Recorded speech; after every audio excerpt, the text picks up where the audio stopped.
तो चलिए बिना किसी देरी के सीधे शुरू करते हैं डॉक्टर बी.आर. अम्बेडकर के इस बेहद दिलचस्प ऐतिहासिक विश्लेषण को। आज की ये चर्चा सिर्फ एक आम जीवनी के बारे में नहीं है, ये एक ऐसे इंसान की कहानी है जिसने एक पूरे देश का भविष्य लिख दिया। लेकिन बदले में हमारे स्रोत बताते हैं कि उन्हें एक के बाद एक कई गहरे धोखे मिले। आज हम उनके जीवन के उन पन्नों को पलटेंगे जो अक्सर मुख्यधारा की चर्चाओं में कहीं छुप जाते हैं। तो आइए इतिहास के इस बेहद अहम हिस्से को डिकोड करते हैं। पूरी बात को गहराई से समझने के लिए जरा 1891 के उस दौर की कल्पना कीजिए। एक ऐसा बच्चा जिसे स्कूल में बाकी बच्चों के साथ नहीं बल्कि क्लास के बाहर अलग बिठाया जाता है। जब उसे प्यास लगती है तो वो खुद पानी का गिलास भी नहीं छू सकता। एक चपरासी को दूर से उसके हाथों में पानी डालना पड़ता है। जरा सोचिए उस छोटे से बच्चे के मन पर क्या गुजरती होगी जब वो एक दिन बारिश में भीगते हुए ये सोचने पर मजबूर हो गया कि क्या सच में यही उसकी नियति है। लेकिन जैसा कि हम आगे देखेंगे, उन्होंने इस घोर अन्याय को अपनी कमजोरी बिल्कुल नहीं बनने दिया। और ठीक यहीं से शुरू होता है हमारा पहला अध्याय, शिक्षा का शस्त्रागार। अंबेडकर जी ने शिक्षा को सिर्फ नौकरी पाने का एक जरिया नहीं माना, बल्कि इसे इस पूरी भेदभावपूर्ण व्यवस्था को जड़ से उखाड़ फेंकने के लिए एक बहुत ही अचूक हथियार की तरह इस्तेमाल किया। अब जरा इस नंबर पर गौर कीजिए, 21। ये कोई मामूली आंकड़ा नहीं है।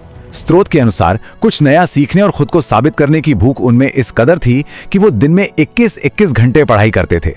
जिस 8 साल के कोर्स को पूरा करने में लोगों को 1 दशक लग जाता है, उसे उन्होंने कोलंबिया यूनिवर्सिटी और लंदन स्कूल ऑफ इकोनॉमिक्स में मात्र 2 साल और 3 महीने में पूरा कर डाला।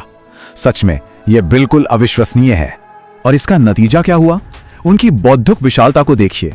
9 अलग अलग भाषाएं, 64 विषय और कुल 8 डिग्रियां। ये देखना अचंभित करता है कि जिस इंसान को बचपन में शिक्षा के मंदिरों से दूर रखा गया, जिसे पानी पीने जैसे बुनियादी हक से वंचित रखा गया, उसी इंसान ने दुनिया के सबसे प्रतिष्ठित संस्थानों में अपनी विद्वत्ता का ऐसा परचम लहराया। बचपन की उन कड़वी यादों का इससे ज्यादा शानदार जवाब और क्या हो सकता था। लेकिन जब वो इस बेमिसाल ज्ञान के साथ भारत लौटे तो राजनीति की जमीनी हकीकत उनका इंतजार कर रही थी। यहीं से शुरू होता है अध्याय 2, पहला धोखा, 1932।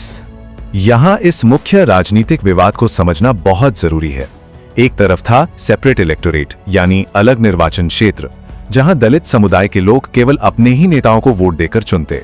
इससे उन्हें सीधे तौर पर एक राजनीतिक ताकत मिलती और ब्रिटिश सरकार ने इसे मंजूरी भी दे दी थी। दूसरी तरफ था जॉइंट इलेक्टोरेट, जो बाद में पूना पैक्ट का हिस्सा बना।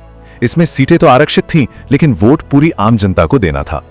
स्रोत बताता है कि महात्मा गांधी इस अलग निर्वाचन क्षेत्र के सख्त खिलाफ थे और इसे रुकवाने के लिए उन्होंने आमरण अनशन शुरू कर दिया। इस भारी दबाव का नतीजा क्या हुआ, ये उनके इस बेहद गहरे और मार्मिक उद्धरण में साफ झलकता है।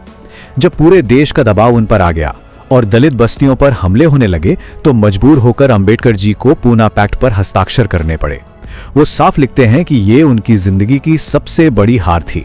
उनका मानना था कि उन्हें एक इंसान की जान की कीमत पर ब्लैकमेल किया गया। ये उनके लिए सिर्फ एक राजनीतिक समझौता नहीं था, बल्कि एक बहुत बड़ा व्यक्तिगत और वैचारिक आघात था। खैर, समय आगे बढ़ा और हम आते हैं आजादी के बाद के भारत में। अध्याय 3, दूसरा धोखा, 1947 के बाद। डॉक्टर अंबेडकर देश के पहले कानून मंत्री बने और उन्हें भारत का संविधान लिखने की एक ऐतिहासिक जिम्मेदारी सौंपी गई। संविधान बनाने के तुरंत बाद उन्होंने हिंदू कोड बिल का मसौदा तैयार किया। यह बिल अपने समय से बहुत आगे और बेहद प्रगतिशील था। महिलाओं को तलाक का अधिकार देना, बेटियों को पिता की संपत्ति में समान अधिकार दिलाना और अंतरजातीय विवाह को पूरी तरह कानूनी मान्यता देना। यह कोई छोटा मोटा काम नहीं था। इस एक बिल को बारीकी से तैयार करने में उन्हें पूरे 3 साल की कड़ी मेहनत लगी। लेकिन जैसा कि स्रोत सामग्री स्पष्ट रूप से बताती है, संसद में इस बिल का जबरदस्त विरोध हुआ। तत्कालीन प्रधानमंत्री जवाहरलाल नेहरू ने आगामी चुनावों से पहले किसी भी तरह के राजनीतिक नुकसान के डर से इस बिल को टालने का फैसला किया।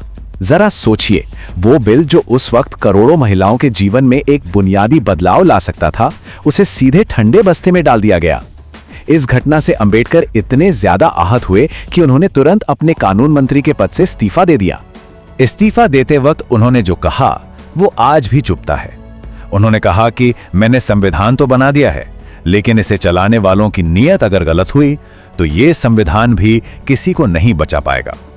ये सिर्फ एक चेतावनी नहीं थी, ये उस पूरी राजनीतिक व्यवस्था पर उनका गहरा अविश्वास था जिसे सुधारने के लिए उन्होंने अपना पूरा जीवन समर्पित कर दिया था।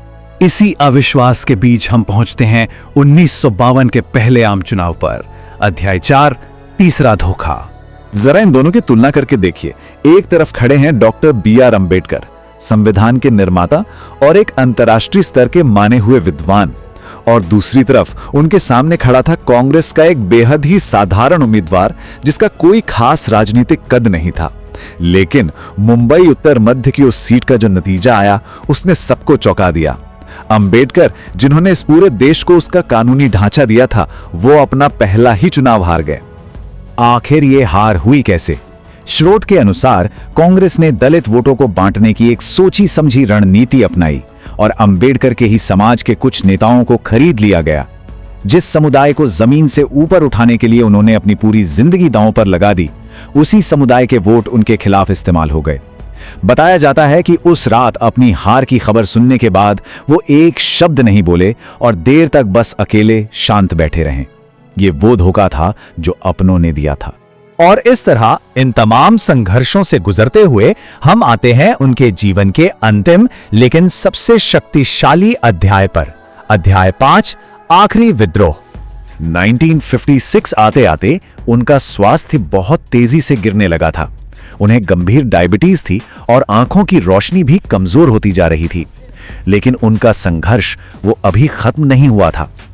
3,80,000 14 अक्टूबर 1956 को नागपुर में डॉक्टर अंबेडकर ने हिंदू धर्म त्याग कर बौद्ध धर्म अपना लिया और उनके साथ उनके इतने सारे अनुयायियों ने भी धर्म परिवर्तन किया। ये कोई आम घटना नहीं थी। ये उस पूरी सामाजिक और जातिगत व्यवस्था के खिलाफ उनका एक बहुत बड़ा अंतिम विद्रोह था, जिसने उन्हें और उनके लोगों को सदियों से दबा कर रखा था। इसके कुछ ही समय बाद 6 दिसंबर 1956 को दिल्ली में उनका निधन हो गया। लेकिन यहां एक बात जो बहुत मार्मिक है वो ये कि उनके निधन के समय उनके तकिए के ठीक पास एक अधूरी पांडुलिपि पड़ी थी, द बुद्धा एंड हिज धम्मा। जरा सोचिए, एक ऐसा इंसान जिसका शरीर बीमारियों से पूरी तरह टूट चुका था, वो अपनी अंतिम सांस तक पढ़ रहा था, लिख रहा था और एक बेहतर समाज के लिए अपनी लड़ाई लड़ रहा था। अंबेडकर जी ने खुद एक बार माना था कि एक महान इंसान एक प्रसिद्ध इंसान से सिर्फ इसलिए अलग होता है क्योंकि वो हमेशा समाज का सेवक बनने के लिए तैयार रहता है। अब उनके पूरे जीवन को देखिए। पूना पैक्ट का दबाव, हिंदू कोड बिल का गिरना और वो दर्दनाक चुनाव। बार बार इस व्यवस्था से और खुद के लोगों से धोखा खाने के बावजूद उन्होंने समाज की सेवा करना कभी नहीं छोड़ा। उनका जीवन उनकी अपनी ही इस परिभाषा का सबसे बड़ा और जीता जागता उदाहरण है। तो इस पूरे विश्लेषण के बाद हमारे सामने एक बहुत ही गहरा सवाल खड़ा होता है। हम एक ऐसी विरासत का सही मायनों में सम्मान कैसे कर सकते हैं जिसका निर्माण ही उस व्यवस्था के खिलाफ लड़ते हुए हुआ हो जिसने उन्हें जीवन भर सिर्फ और सिर्फ धोखे दिए हों? क्या सिर्फ उनकी मूर्तियां या तस्वीरें लगा लेना काफी है, या हमें उनके उन अधूरे संघर्षों को गहराई से समझने और उन्हें आगे बढ़ाने की जरूरत है? ये एक ऐसा प्रश्न है जो हम सबसे गहरे चिंतन की मांग करता है। आज के इस ऐतिहासिक विश्लेषण में हमारे साथ जुड़ने के लिए आपका बहुत बहुत धन्यवाद।